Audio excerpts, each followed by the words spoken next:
Bonjour Guy Carlier. Oui, bonjour Philippe, bonjour à tous. Guy, aujourd'hui c'est évidemment une journée passionnante que nous offre l'Euro de foot avec le deuxième match des Bleus qui joue à 15h contre la Hongrie.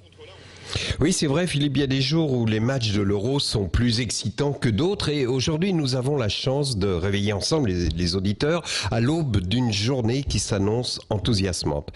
À propos d'enthousiasme, je voudrais avoir une pensée pour Patrick Roger qui nous écoute, je le sais, dans son lit trop grand pour des nuits solitaires et qui se dit que décidément il n'a pas de chance. Non, je ne parle pas de sa solitude nocturne. Il n'a pas la chance d'être à l'antenne aujourd'hui pour ce match que tout le monde attend, alors qu'hier, il a eu droit à une chronique sur Macédoine du Nord, Ukraine.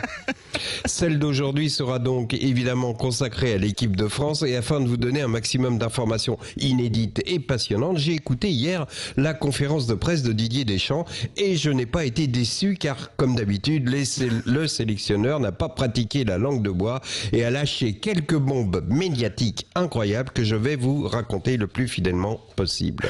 Alors, première question d'un journaliste. Bonjour Didier Deschamps, je voudrais savoir dans quel état d'esprit se trouve l'équipe de France avant ce match important. Réponse de Didier Deschamps. Bon, ben d'accord, d'abord bonjour.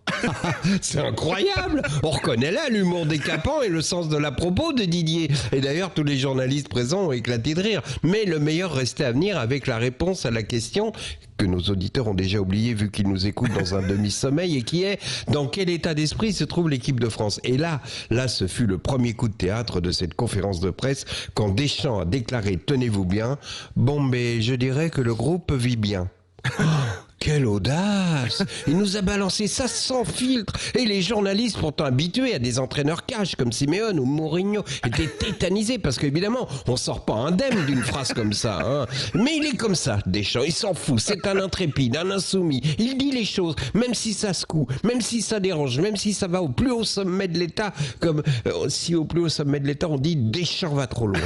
Mais attendez la suite. Lorsqu'un journaliste demanda et que pensez-vous de la Hongrie? Deschamps, après un silence, comme pour mieux souligner l'importance de la déclaration qu'il allait faire, but une gorgée d'eau pour se donner du courage et pour dire l'indicible. Il reposa son verre, regarda attentivement sur la table s'il n'avait pas fait tomber une goutte par mégarde et finir par dire « Bon, mais il n'y a pas de petites équipes ».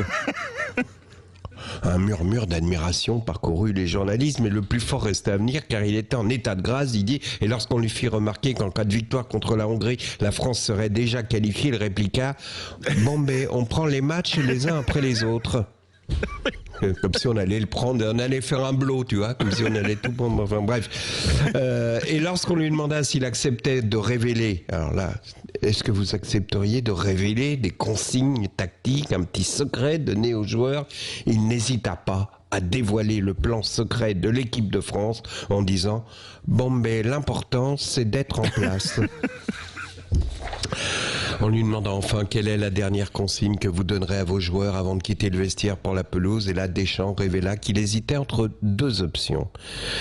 Je leur dirais, allez les gars, et peut-être, si je sens que je dois les motiver, je rajouterai, allez les gars, aujourd'hui on la met au fond.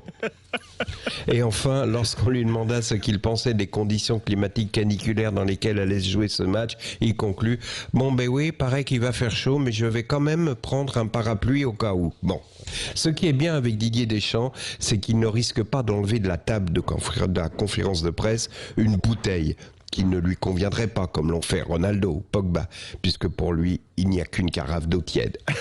Allez les Bleus, cet après-midi, on la met au fond. Justement, mon cher Guy, quel est votre pronostic pour cet après-midi? 5-0. Pour qui? 5-0. Pour qui? Pour qui? Pour la France, évidemment. Attends, mais je vous posais la question, parlons vrai. J'adore vos chroniques, vous le savez. Est-ce que vous me permettez, quand vous parliez de Didier Deschamps, que vous avez parlé de Mourinho et de Simeone, une blagounette sur les entraîneurs? Je vous en prie. Comment un président de club dit qu'il va virer son entraîneur? Eh ben, il dit Euh, j'ai entière confiance en mon entraîneur. oui, En c'est ça. général, Ouais. quand un président En de club général, dit c'est ça, ça. Ouais. ça veut dire que ça sent vraiment le roussi. Merci Ouais. beaucoup, Guy Carlier. Oui, vous savez, c'est comme les joueurs qui embrassent l'écusson du club après avoir marqué un but vers le public. Vous voyez, genre, Oui. j'appartiens à ce club et qui sortent du terrain et qui disent à leur agent, trouve-moi un autre club que ce club de merde. Quoi. Ouais, voilà, c'est ça. C'est un peu le monde du foot, quoi. Mais enfin, Oui. restons dans le rêve avec Didier Deschamps. Hein.